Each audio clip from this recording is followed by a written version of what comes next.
ان الحمد للہ والصلاة والسلام علی رسول اللہ اما بعد اعوذ باللہ من الشیطان الرجیم بسم اللہ الرحمن الرحیم وما آتاکم الرسول فخذوہ وما نہاکم عنہ فانتہوا۔ محترم ناظرین اور معزز سامعین، اصلاح میڈیا کے پلیٹ فارم سے بندہ ناچیز حافظ ابو یحییٰ آپ کی خدمت میں ایک نئی سیریز افکار غامدی کو لے کر حاضر ہوا ہوں۔ جاوید احمد غامدی صاحب اس وقت ایک معروف شخصیت ہیں، خصوصاً سوشل میڈیا پر، یوٹیوب پر، فیس بک پر اور واٹس ایپ وغیرہ پر لوگ ان کو بہت زیادہ سنتے ہیں اور ان کے افکار سے بہت زیادہ متاثر ہوتے ہیں۔ تو ہم نے ضروری سمجھا کہ اس حوالے سے لوگوں کو آگاہی دی جائے کہ جاوید احمد غامدی صاحب کے افکار کیا ہیں اور کیا وہ قرآن و سنت کے مطابق ہیں یا نہیں۔ تو اس سلسلے میں ہماری یہ کاوش آپ کو اگر پسند آئے، آپ اگر سمجھیں کہ اس سے فائدہ ہوتا ہے، لوگوں کا فائدہ ہو سکتا ہے، تو آپ ہمارے یوٹیوب چینل کو سبسکرائب کریں اور بیل آئیکن کو دبا کر آئندہ کے لیے جب بھی ہماری نئی ویڈیوز آئیں اپنے لیے نوٹیفیکیشن حاصل کریں۔ اسی طرح آپ ہماری ویڈیوز کو شیئر کریں، لوگوں کو ترغیب دیں تاکہ زیادہ سے زیادہ لوگوں کو قرآن و سنت کے حوالے سے صحیح معلومات مل سکیں۔ تو جاوید احمد غامدی صاحب کا نظریہ کیا ہے؟ آج ہمارا یہ جو پہلا ایک سیشن ہے، اس حوالے سے پہلا ہم کلپ ریکارڈ کروا رہے ہیں۔ اس کلپ میں ہم آپ کو یہ بات واضح کریں گے، اکثر لوگوں کو اس بارے میں بڑی کنفیوژن ہے۔ وہ کہتے ہیں کہ آپ جناب جاوید احمد غامدی صاحب کو منکر حدیث کہہ دیتے ہیں کہ وہ حدیث کو مانتے نہیں ہیں، جبکہ ان کا کہیں بھی یہ دعویٰ نہیں ہے کہ وہ حدیث کو نہیں مانتے۔ دیکھیے، ہمارا دعویٰ یہ ہے کہ جاوید احمد غامدی صاحب حدیث کو دین نہیں مانتے۔ آپ اس بات پر تھوڑا غور کریں گے تو انشاءاللہ بات آپ کو بالکل واضح طور پر سمجھ آ جائے گی۔ جناب جاوید احمد غامدی صاحب حدیث کو دین نہیں مانتے۔ دیکھیے، ایک شخص ایسا ہے جو حدیث کو سرے سے مانتا نہیں، وہ کہتا ہے کہ نبی کریم صلی اللہ علیہ وسلم کے اقوال و افعال ہیں ہی نہیں، جس طرح بعض منکرین حدیث اس طرح کی باتیں بھی کرتے ہیں۔ وہ کہتے ہیں کہ یہ جو بخاری و مسلم اور یہ تو ایسے طریقے سے روایت کی گئی ہیں کہ یہ طریقے مشکوک ہو گئے ہیں، یہ باتیں ہم نبی کریم صلی اللہ علیہ وسلم کی طرف منسوب ہی نہیں کر سکتے۔ ایک ان کا سٹانس ہے، ایک ان کا نظریہ ہے۔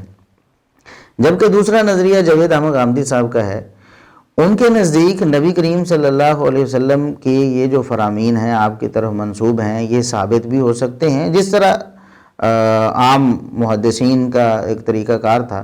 وہ کہتے تھے بعض روایات ثابت ہیں اور بعض ضعیف ہیں، اصول حدیث کی روشنی میں ان کو ہم پرکھیں گے۔ اور جناب جاوید احمد غامدی صاحب کے اصول حدیث کے حوالے سے بھی کچھ ہمارے ساتھ جو اختلافات ہیں ہم ان کو بھی آئندہ زیر بحث لائیں گے۔ تو اصل مسئلہ یہ ہے کہ حدیث کو ماننے کے بعد کہ نبی کریم صلی اللہ علیہ وسلم کے اقوال ہیں، افعال ہیں، آپ کی تقاریر ہیں، آپ صلی اللہ علیہ وسلم کا اسوہ حسنہ ہے، اس کو تسلیم کر لینے کے بعد بھی اس کو دین سے خارج کرنا۔ تو جو شخص یہ کہتا ہے کہ نبی کریم صلی اللہ علیہ وسلم کی حدیث، آپ کے اقوال، افعال اور تقاریر یہ دین کا حصہ نہیں ہے، ان سے دین کا کوئی عقیدہ اور کوئی عمل ثابت نہیں ہوتا، تو کیا وہ نبی کریم صلی اللہ علیہ وسلم کی حدیث کو مان رہا ہے؟ وہ کہتا ہے کہ میں مانتا ہوں کہ نبی کریم صلی اللہ علیہ وسلم نے کچھ فرمایا ہے، آپ نے عمل کر کے دکھایا ہے، آپ کا اسوہ حسنہ ہے، لیکن میں اسے دین نہیں مانتا۔ تو یہ ہمارا اصل میں اختلاف ہے۔ جناب جاوید احمد غامدی صاحب تھے، اور جو احباب اس حوالے سے کنفیوژن کا شکار ہیں، آج میں انہیں بتاتا ہوں کہ دراصل خود جاوید احمد غامدی صاحب بھی کنفیوژن کا شکار ہیں۔ طرح طرح کے موقف ان کے سامنے آتے ہیں۔ اب اس کی وجہ کیا ہو سکتی ہے؟ وہ یا تو یہ ہے کہ وہ لوگوں کو دھوکہ دینا چاہتے ہیں، کبھی کچھ بات کر کے کبھی کچھ بات کر کے لوگوں کو الجھانا چاہتے ہیں، یا پھر وہ خود کنفیوژن کا شکار ہیں، خود انہیں سمجھ نہیں آ رہی کہ مجھے موقف کیا بنانا چاہیے، یا کوئی تیسری صورت ہو سکتی ہے۔ تو آپ احباب ہمارے ساتھ شیئر کر سکتے ہیں۔ ویڈیوز جب اپلوڈ ہوں گی تو اس ویڈیو کے کمنٹس میں آپ وہاں اپنی رائے دے سکتے ہیں کہ کیا وجہ ہے کہ جناب جاوید احمد غامدی صاحب ان کا جو موقف ہے وہ شاید ہمیں بدلتا نظر آتا ہے۔ یہ شاید جس طرح عقیدہ تثلیث ہے، تو عقیدہ تثلیث کی تشریح کرنے والا کبھی کچھ تشریح کرے گا، کبھی کچھ کرے گا، کبھی کچھ کرے گا، وہ ایک بات پر قائم نہیں رہے گا۔ تو ایک دفعہ کا ذکر ہے کہ جیو پر جناب جاوید احمد غامدی صاحب تشریف فرما تھے اور وہاں پر کچھ اور علماء بھی تھے جن میں قرآن و سنت اور لاجک کے ماہر فضیلت الشیخ مولانا عبدالرشید اظہر رحمہ اللہ تعالی وہ بھی موجود تھے. ان کے سامنے بیٹھ کر جب جناب جاوید احمد غامدی صاحب نے بات کی تو اینکر نے ان سے سوال یہ کیا کہ حدیث کو آپ کیا سمجھتے ہیں, حدیث کی اہمیت کے بارے میں آپ کیا کہتے ہیں, بلکہ الفاظ ان کے یہ ہیں کہ آپ حدیث کو کس مقام پر رکھتے ہیں, کیا حدیث کو ہم حجت مان سکتے ہیں. تو اس پر جناب جاوید احمد غامدی صاحب نے بڑا واضح اور دو ٹوک سا موقف پیش کرنے کی کوشش کی, اور ان کے واضح الفاظ ہیں کہ حدیث بہت سی ایسی چیزوں کو بیان کرتی ہے جو قرآن کریم میں نہیں ہے. حدیث کو کس مقام پر رکھتے ہیں, اور وہی بات کہ کیا حدیث کو ہم حجت مان سکتے ہیں. دیکھیے حریق صاحب, حدیث بعض ایسے موضوعات کو بیان کرتی ہے جس میں قرآن مجید میں ہمیں بہت سی چیزیں نہیں ملتی. رسالت میں آپ صلی اللہ علیہ وسلم کا اسوہ حسنہ ہے, اس کی تفصیلات کے بارے میں قرآن کچھ اشارات کر دے گا, اس کی تفصیلات حدیث ہی سے ملتی ہے. اس کا واحد ذریعہ وہی ہے. رسول اللہ علیہ وسلم کی تفہیم طویل ہے, نبی صلی اللہ علیہ وسلم پر دین اترا ہے. حضور صلی اللہ علیہ وسلم سے کسی نے دین کے بارے میں کوئی سوال کیا ہے, کوئی بات سمجھنا چاہیے, بطور خود حضور نے یہ چاہا کہ کوئی بات سمجھا دے, اس کا ریکارڈ آپ کو کہاں ملے گا. اس کا مستند ترین ذریعہ حدیث ہے. یعنی یہ وہ امور ہیں جن کے بارے میں ہم کسی اور ذریعے کی طرف بعد میں رجوع کریں گے, سب سے پہلے حدیث کی طرف رجوع کریں گے, اس لیے کہ وہی زیادہ سے زیادہ اصطلاحات کے ساتھ ان چیزوں کو بیان کرتی ہے. جیسے میں نے عرض کیا کہ قرآن مجید میں کچھ اشارات تو حضور کی سیرت و سوانح کے بارے میں بھی, حضور صلی اللہ علیہ وسلم کے اسوہ حسنہ کے بارے میں آپ کو مل جائیں گے, لیکن ان کے جاننے کا واحد ذریعہ ہمارے پاس حدیث ہے, واحد اور مستند ترین ذریعہ حدیث ہے. حدیث کی دین میں وہی اہمیت ہے جو رسول اللہ علیہ وسلم کی اہمیت ہے. میں اپنے پیغمبر سے کیسے بے نیاز ہو سکتا ہوں. سوال یہ ہے کہ جس ہستی کو میں اللہ کا پیغمبر مانتا ہوں, میرے دل میں شدید خواہش ہوگی کہ میں ان کی تفہیم طویل سے واقف ہوں, میں ان کے اسوہ حسنہ سے واقف ہوں, میں ان کی سیرت و سوانح سے واقف ہوں, ان کے شب و روز سے واقف ہوں. حدیث کیا ہے؟ رسول اللہ علیہ وسلم کے قول و فعل اور تقریر و تصویر کی روایت ہے. یعنی حضور نے کچھ کہا ہے تو بیان کر دیا گیا ہے, حضور صلی اللہ علیہ وسلم نے کچھ کیا ہے تو اس کو روایت کر دیا گیا ہے. رسالت میں آپ صلی اللہ علیہ وسلم کے سامنے کوئی معاملہ ہوا ہے اور آپ نے اس کو برقرار رکھا, اس پر نکیر نہیں فرمائی, اس کی نفی نہیں کی, تو اس کو راویوں نے بیان کر دیا ہے. حدیث کی دین میں وہی اہمیت ہے جو محمد الرسول اللہ صلی اللہ علیہ وسلم کی اہمیت ہے. یہ الفاظ جناب جاوید احمد غامدی صاحب کے آپ خود اپنی اسکرین پر ملاحظہ فرما سکتے ہیں کہ قرآن مجید میں کچھ اشارات تو حضور کی سیرت و سوانح کے بارے میں بھی, حضور صلی اللہ علیہ وسلم کے اسوہ حسنہ کے بارے میں آپ کو مل جائیں گے, لیکن ان کے جاننے کا واحد ذریعہ ہمارے پاس حدیث ہے, واحد اور مستند ترین ذریعہ حدیث ہے. حدیث کی دین میں وہی اہمیت ہے جو رسول اللہ علیہ وسلم کی اہمیت ہے. میں اپنے پیغمبر سے کیسے بے نیاز ہو سکتا ہوں. جی آپ نے سن لیا یہ الفاظ, اور اسی پہ بس نہیں, اس کے بعد پھر اینکر نے دوبارہ ان سے پوچھا, چونکہ اسے بھی معلوم تھا کہ جناب جاوید احمد غامدی صاحب کا نظریہ کچھ اور ہے, اس لیے انہوں نے دوسرا سوال کیا کہ بعض اوقات یہ کہا جاتا ہے کہ قرآن کافی ہے, حدیث کی ہمیں ضرورت نہیں ہے, تو آپ کیا کہیں گے. اب بالکل جناب جاوید احمد غامدی صاحب کا نظریہ یہی تھا جیسا کہ ہم آگے آپ کو سنائیں گے, لیکن اس موقع پر کیا ضرورت پڑی تھی مغالطہ بازی کی شاید, یا خود الجھے ہوئے تھے, کنفیوژن کا شکار تھے. تو انہوں نے کہا کہ یہ ایسی بات ہے, قرآن کافی ہے, ہمیں حدیث کی ضرورت نہیں ہے. وہ کہتے ہیں یہ ایسی بات ہے کہ کوئی صاحب بصیرت اس کو سننا بھی نہیں چاہتا, کرنا تو دور کی بات ہے, کیونکہ نبی کریم صلی اللہ علیہ وسلم ہی تو ماخذ دین ہیں. قرآن میں بہت سارے امور ہیں کہ ہم مجبور ہیں انہیں سمجھنے کے لیے کہ ہم حدیث کی طرف رجوع کریں. یہ آپ اپنی اسکرین پر سنیے ذرا. خیال یہ ظاہر کیا جاتا ہے بعض اوقات کہ قرآن ہمارے لیے کافی ہے, حدیث کافی نہیں, تو آپ کے اس خیال سے اتفاق کرتے ہیں؟ تو یہ ہے کہ یہ ایک ایسی بات ہے کہ جو کوئی صاحب عقل اور صاحب بصیرت آدمی سننا بھی پسند نہیں کر سکتا. اس کی وجہ یہ ہے کہ رسول اللہ صلی اللہ علیہ وسلم کا نام دین ہے, دین کا تنہا ماخذ زمین کے اوپر محمد الرسول اللہ صلی اللہ علیہ وسلم کی ذات والا صفات ہے. آپ نے جو دیا وہ دین ہے. سوال یہ ہے کہ قرآن مجید میرے پاس براہ راست آ گیا, قرآن مجید رسالت میں آپ صلی اللہ علیہ وسلم کا دیا ہوا میرے پاس موجود ہے, تو رسول اللہ صلی اللہ علیہ وسلم کو میں کیا مانتا ہوں؟ فلسفی مانتا ہوں, حکیم مانتا ہوں, سیاستدان مانتا ہوں. رسول اللہ صلی اللہ علیہ وسلم کو بحث اللہ تعالیٰ کی کتاب پہنچا دینے والا ایک معاذ اللہ ہرکارہ مانتا ہوں. میں ان کو پیغمبر مانتا ہوں, اور جب میں پیغمبر مانتا ہوں, حدیث برحق مانتا ہوں, تو پھر تو میرے لیے ان کی ایک ایک ادا کی اہمیت ہے, ایک ایک چیز کی اہمیت ہے. جی کتنا واضح اور دو ٹوک موقف اس موقع پر جناب جاوید احمد غامدی صاحب نے دیا ہے, اور وہ آن دی ریکارڈ موجود ہے, آپ نے سن لیا ہے.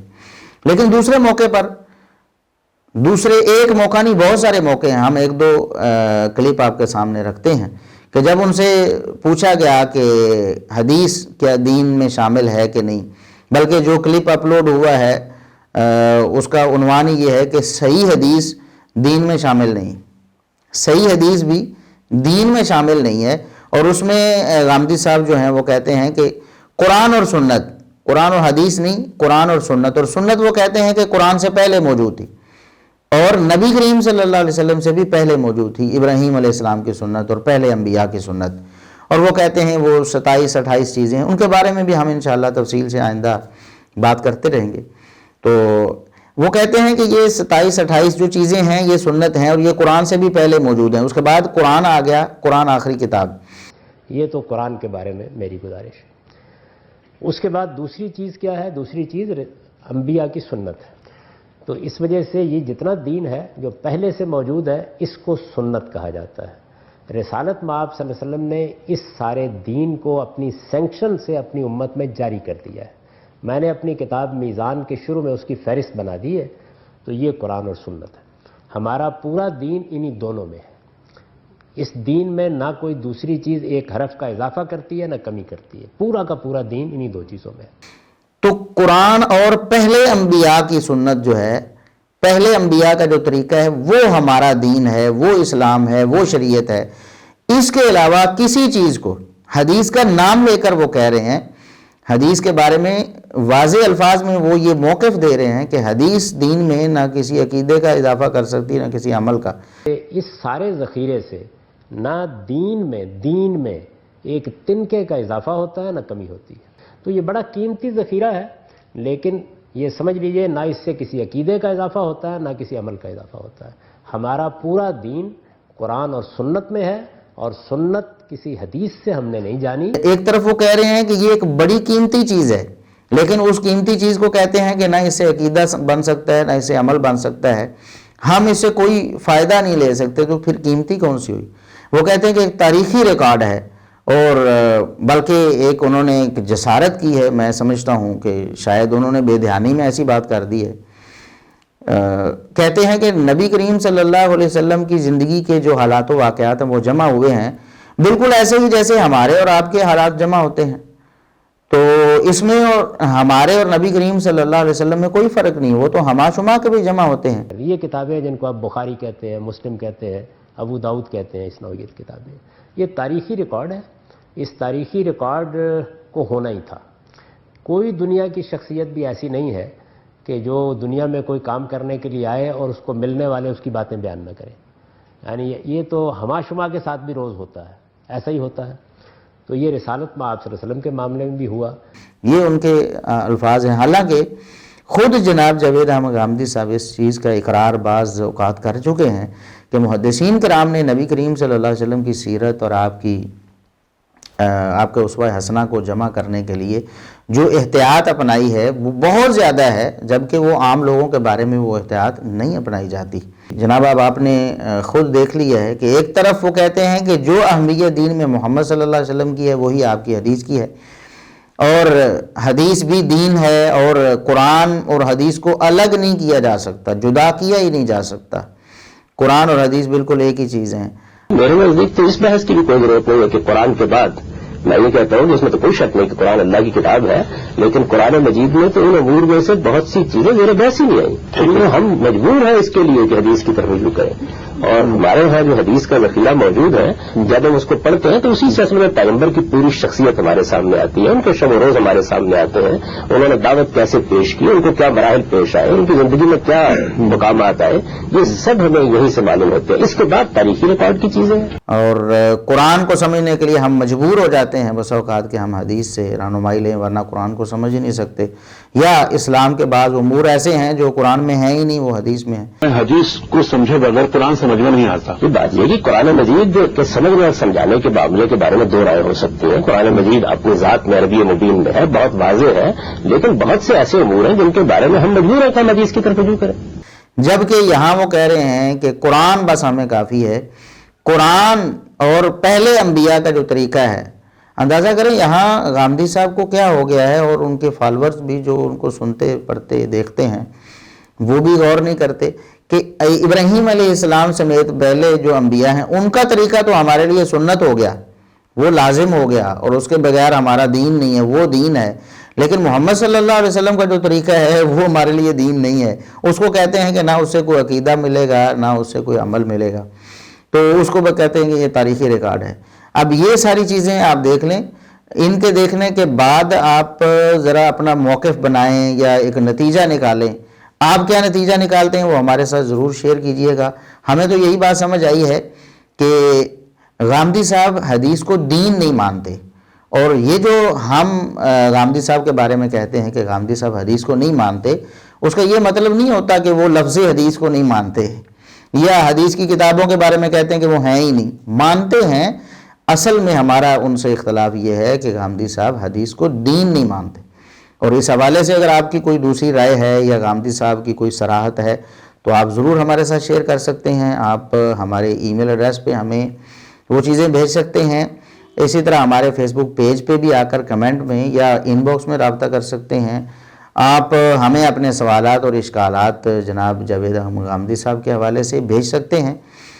ہمارے سوشل میڈیا ہینڈلز اور دیگر جو ہماری چیزیں ہیں وہ آپ کے سامنے ہیں، اسکرین پر ساتھ ساتھ شیئر بھی ہو رہی ہیں۔ آپ ہمارے ساتھ رابطہ رکھیے، ہمیں آپ کی جو تجاویز ہیں اور آراء ہیں ان کا انتظار رہے گا، اور انشاءاللہ یہ سلسلہ چلتا رہے گا۔